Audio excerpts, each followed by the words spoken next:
What is going on, everyone? I hope you are all having a fantastic day. So I've received a lot of requests to do reviews on both the Chase Freedom Unlimited and the Chase Freedom Flex card. And after the major changes that happened to both of these cards just a month ago, and looking at the many questions that you've asked here on the channel, I think there's a lot of confusion about the differences between the many cards that Chase has to offer. And I know that this can make it really difficult to choose which card is best for you. I mean, Chase alone has the old Chase Freedom card, the old Chase Freedom Unlimited card, the new Freedom Unlimited card, the latest Flex card, not to mention their higher end Chase Sapphire Preferred and Sapphire Reserve cards. So today I'm gonna make sense of all of these many different options and compare the two best options that I think they have to offer, which is the Chase Freedom Unlimited card and the Chase Freedom Flex card. And these really are two of the best options on the market today. Plus, just about a month ago, both of these cards got some pretty substantial upgrades, including some awesome cashback benefits and a pretty great sign-on bonus as well. So if that sounds interesting to you, make sure you hit the like button, subscribe to the channel,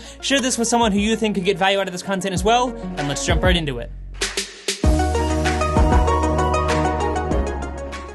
Alright, so first of all, let's clarify what the heck are the differences between the many different options, because I know it can get really confusing, but I promise it is not as complicated as it seems, and really the issue is that Chase has just had a lot of changes to their cards recently. So to clarify the many questions that I have gotten about the various Chase credit cards, the old Chase Freedom card, which was the regular one, is gone, and it's no longer an option for new card members. So just forget about it, don't worry about it, and that has been replaced by the new Chase Freedom Flex card. On top of that, Chase also offers a very similar card with slightly different benefits called the Chase Freedom Unlimited card, and that also received some great upgrades recently, but the name is staying the same. So in a nutshell, we have the Chase Freedom Flex card and the Chase Freedom Unlimited card, and that is all you have to worry about. So instead of going through each of these cards individually and going through all the benefits one by one and confusing you on what card offers which cashback rewards, let's first talk about what both of them offer together, and then we'll talk about some of the differences, because they're actually not as different as you might think. So right off the bat, both of these cards are going to offer a $200 sign-up bonus when you spend $500 or more in the first 3 months of having the card. Now, depending on your stance on credit cards, you might think this is absolutely ridiculous, because why would you spend $500 in order to get $200 back?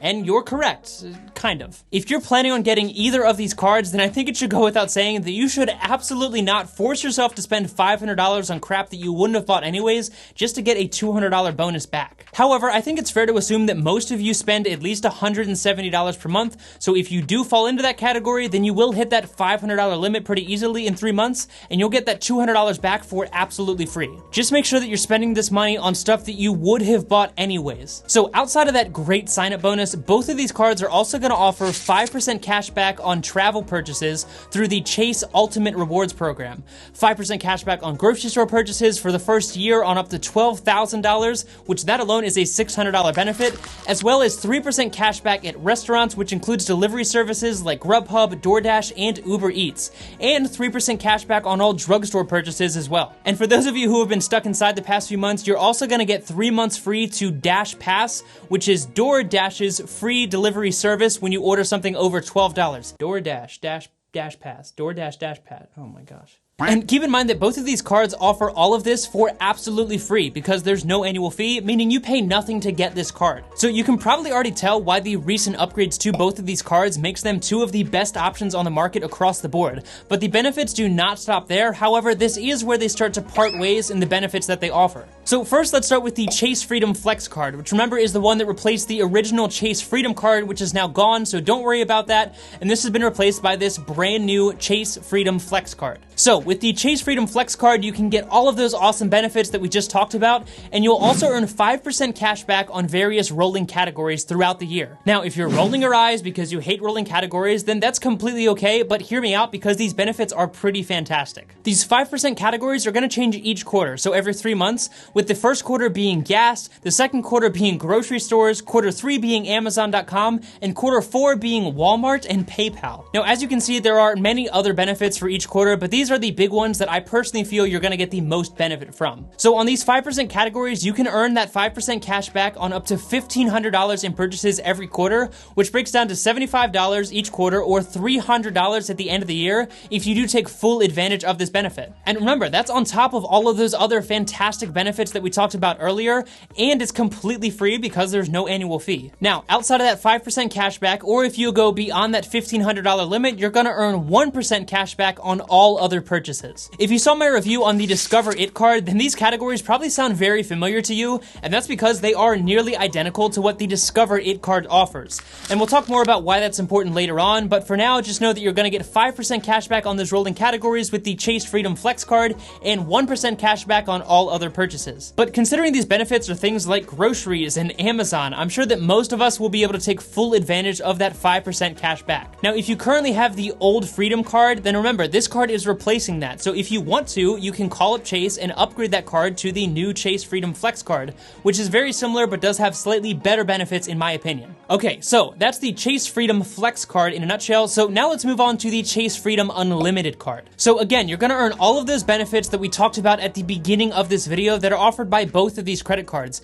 However, with the Chase Freedom Unlimited card, and the place that these cards really vary drastically, you're not going to be earning that 5% cashback on rolling categories. However, you are going to earn 1.5% cashback in all other purchases, and well, that's it. Now, you might be thinking, why would I give up all of those awesome 5% categories just to get half a percentage more on all other purchases? And that is a fantastic question, and that's really where we get into the discussion on which card is best for you. And to properly answer that question, you really need to look at your own spending habits and ask yourself, how do you spend your money? And more importantly, where do you spend that money? If you are a frequent shopper with Amazon, spend a lot of money at grocery stores, or any of the other categories offered by the Chase Freedom Flex card that we talked about earlier in the video, then that might be the better option for you. However, if your spending is kind of sporadic and you tend to spend a lot of money on your credit card, then the benefit that you're going to get from the unlimited credit card is actually going to be substantially better, because remember, the 5% cashback on the Flex card that we talked about earlier is going to be capped at $1,500 in purchases. And after that, it's going to drop to just 1%, whereas the unlimited card is going to give you 1.5% cashback, and well, it's unlimited. I know this might still be a little bit confusing, and that is completely okay, but in a nutshell, get the unlimited card if you value a fixed cashback reward, and get the Flex card if you spend a lot in the categories that are offered by them that we talked about earlier, and you don't mind keeping track of the various categories and which category you are currently in. Now, two less things that I definitely want to note that might not be a huge deal, but first of all, the Freedom Unlimited card is a Visa card, while the Freedom Flex card is actually a MasterCard. This is very strange to me considering both of these cards are issued by Chase, but definitely something to keep in mind because there are some really large retailers like Costco who only accept Visa cards. So in that case, you would definitely be better off getting the Chase Freedom Unlimited card. And secondly, all Chase credit cards are going to deliver their benefits in points. And even if it's a cashback card, 1 point is worth 1 cent in US dollars. And this really just gives you more of a benefit if you do want to use those points elsewhere.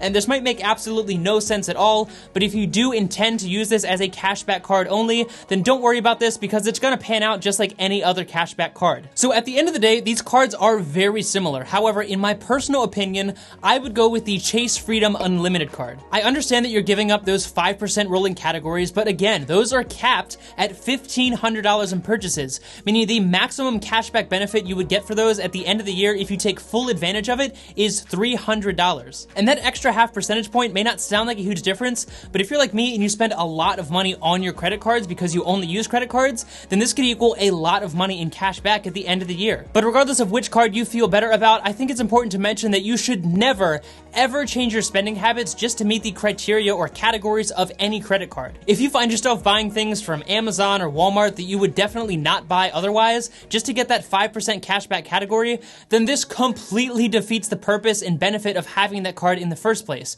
because you're really wasting that money on things that you wouldn't have bought, and that 5% cashback that you're getting is not even gonna come close to the money that you just wasted. That's why it's so important to look at your current natural spending habits and then choose the card that fits you best, and not change your spending habits to meet a card's needs, if that makes any sense. So I personally would go with the Chase Freedom Unlimited card, and one big reason for that is because, as I mentioned earlier, the categories for the Chase Freedom Flex card overlap almost identically with what Discover It offers, and as you know, I am a huge fan of that card as well. So having both of those cards together would be somewhat pointless, whereas pairing something like the Chase Freedom Unlimited card with the Discover It card would actually be a fantastic combination. And that brings me to my very last point, which is you're gonna have a lot of difficulty getting either the Chase Freedom Flex or the Chase Freedom Unlimited if you have absolutely no credit history at all. Because unlike some of the Discover It card options, this is not a secured credit card, meaning you probably are gonna have to have some kind of credit history in order to get it. So if you are interested in one of these Chase credit cards, but you have no credit history, then my personal recommendation to you, which is absolutely not financial advice, would be to get the Discover It secured card, pay it off every single month for a few months and build up your credit score, and then you'll be able to apply for one of these Chase credit cards in a few months. Just use it for your regular everyday purchases and pay it off at the end of every single month, and you'll be able to build your credit score pretty quickly, and then you can choose between one of these Chase credit cards or something else entirely. This will allow you to not only build your credit score and take it to the next level by having 2 accounts, but also tap into various different benefits from 2 different cards. So let me know down in the comment section below whether you would take the Chase Freedom Unlimited or the Chase Freedom Flex card, and what other credit cards you'd like me to review on this channel in the future. If you did enjoy today's content, make sure you hit the like button, subscribe to the channel, share this with someone who you think could get value out of this content as well, and as always, thank you so much for your time. I seriously do appreciate it so much. Take it easy, and I'll see you in the next one.